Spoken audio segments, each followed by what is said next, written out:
Atrodo ten Rockefelleris.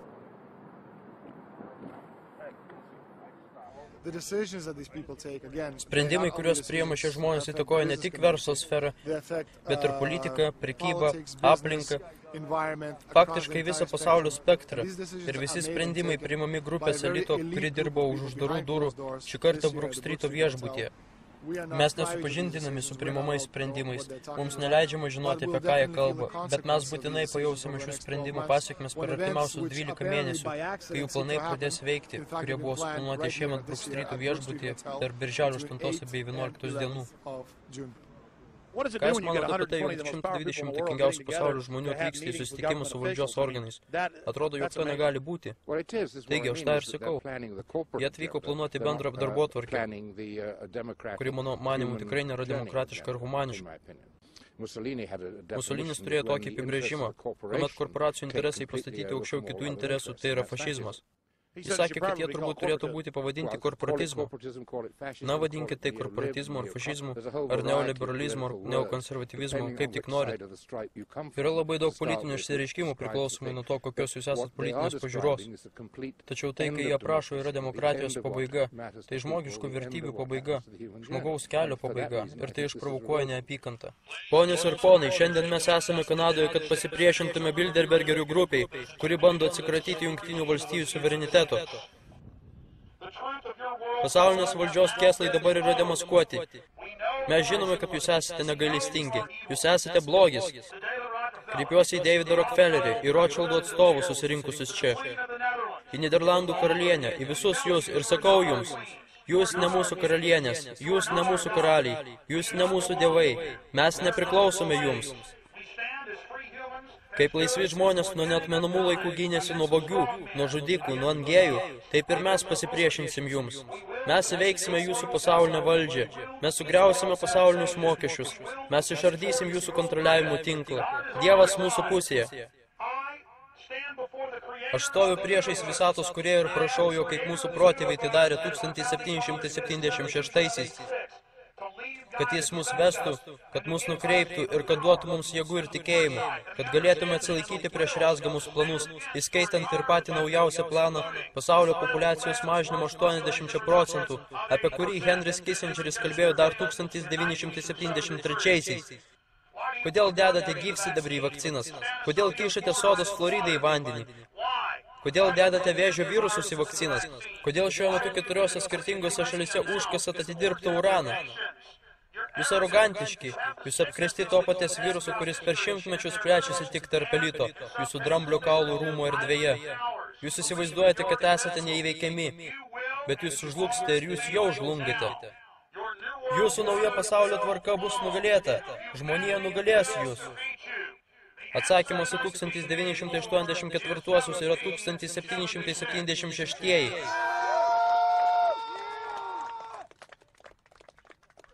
Bilderbergeriai iš esmės yra elitinė organizacija turinti savo etiketą.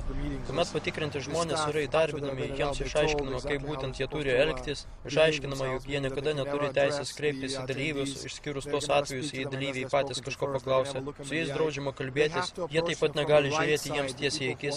Jie privalo pasitikti juos tik tai iš dešinės pusės, jei esi dešiniarankis, arba jei esi kairiarankis, tai iš kairės. Negalima ilgai juos žiūrėti. Ir savaime suprantama, jokia konferencijos metu pasakyti informacija negali būti viešinama jokiamis aplinkybėmis. Jiems prigrasinama, jog jie niekada nesusiras jokio darbo jokiame sektoriuje iki pat gyvenimo pabaigos, jie išduos bent trupinėlį informacijos žiniasklaidai.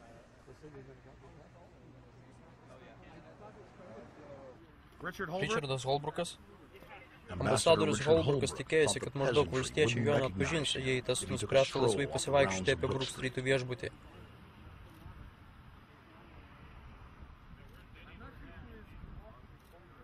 Holbrookas tikeno, kai aš suškau, juk mes nesame jų vergai. Holbrookai, mes nesame tavo vergai, Holbrookai. Mes nesame tavo vergai.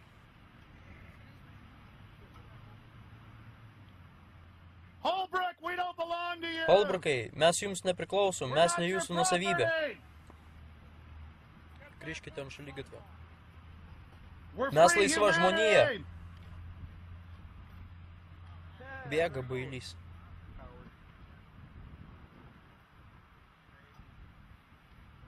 Jiems tai labai patinka, jiems tai tikrai patinka.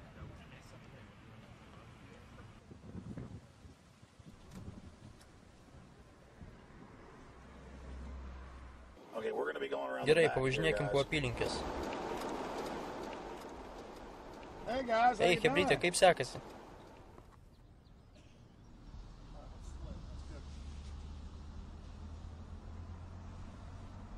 Čia yra keli apsaugos ratai. Amerikos delegacija faktiškai kiekvieno susitikimo metu yra saugoma CŽV kartu su specialiu JAV kariniu padaliniu. Britų delegacija saugo Mi-6, izraeliečių saugo Mossad. Otavos policija šiuo metu suteikianti papildomą apsaugą turi labai mažai, faktiškai neturi jokios informacijos apie tai, kas tai per susitikimas. Jie neturi nei žalio supratimo apie tai, kas yra tie Bilderbergeriai. Paskui yra privati elito firma, kuri saugo perimetrą ir daro visus purvinus darbelius, tokius kaip fotografų varimas lauk, įkyrėjimas protestuojantiems žmonėms, tai čia yra menkniekis. O visas sunkus darbas atliekamas tokių tarnybų kaip CŽV ir Mi-6. Prieš kelis metus mano kojas buvo kiek stipresnis negu dabar ir kartą tamsos metu aš perlipau per tvorą, norėdamas priartėti. Ir kai farai pastebėjo ir pradėjo šaukti ir rodyti į mane, tai ėmiau bėgti tokiu greičiu, kad pats iš savęs nesitikėjau.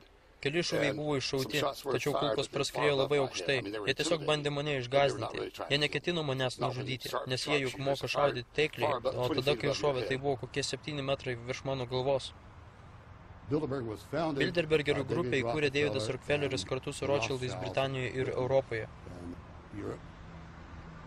Visos galios vis dar jų rankose. Baronas Evelyn de Rothschildas, vyras susitikimuose dalyvavęs daugelį metų. Rothschildai ir dabar yra atstovaujami, jūs juos pamatysite dalyvausiančių sąraše. Kažkas atstovauja Rothschildų grupę. Jie yra pagrindinė Bilderbergerių jėga. Olandijos bendrovės Shell dalis turto priklauso karalieniai. Ir žinoma, Rockefelleriai visuomet turėjo savo naftos interesus, iš kurios jų imperija ir susikrovė didžiulius turtus.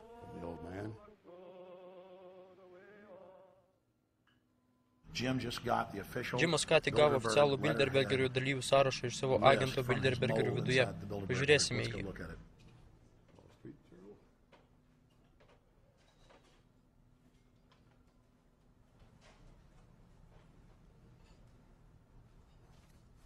Džimai, jūs gavote sąrašą? Taip. Ir mes matėme Wolfovičių, nes jo nėra šiame sąraše. Ne, bet mes neabejotinai atpažinome Wolfensoną. Štai jis sąraše. Taip, štai Wolfensonas. Jamesas Wolfensonas. Jo. Bet ar nebūna, kad visą laiką yra žmonių, kurie nebūna sąraše? Yra beveik kiekvieną kartą mes identifikuojame apie 3 žmonės, kurių nebūna sąraše. Dabar, manau, žmonėm yra sunkiausiai suprasti, kaip 6 milijardų populiacija gali valdyti tokia maža grupelė žmonių, susidedanti vos iš apytiksliai 125 vyrų ir keletų moterų. Iš tikrųjų yra žymiai lengviau, nei jūs manote. Šie žmonės dirba pagal taip vadinamą sisteminę metodologiją.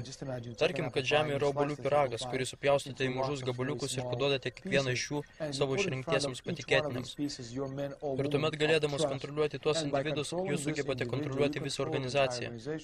Pavyzdžiui, paimkim Polą Wolfovičių, kuris kontroliuoja Pasaulio banką. Per jį jūs galite kontroliuoti visą organizaciją. Jums nereikia galvoti apie tai, ką daro, ar ką galvoja, ar kuo teikia kokia nors indų plovėja ar tualetų valytojas. Jums reikia kontroliuoti Wolfovičių ir jo įsitikinimus. O vėliau, ką darys Wolfovičius, tai praskverbsi visą organizaciją. Tokiu būdu, turėdamas labai mažą galios bazę, gali valdyti visą 6 milijardų žmonių populiaciją. Bilderbergeriai smarkiai progresuoja ties pasaulinės valdžios įgyvendinimu.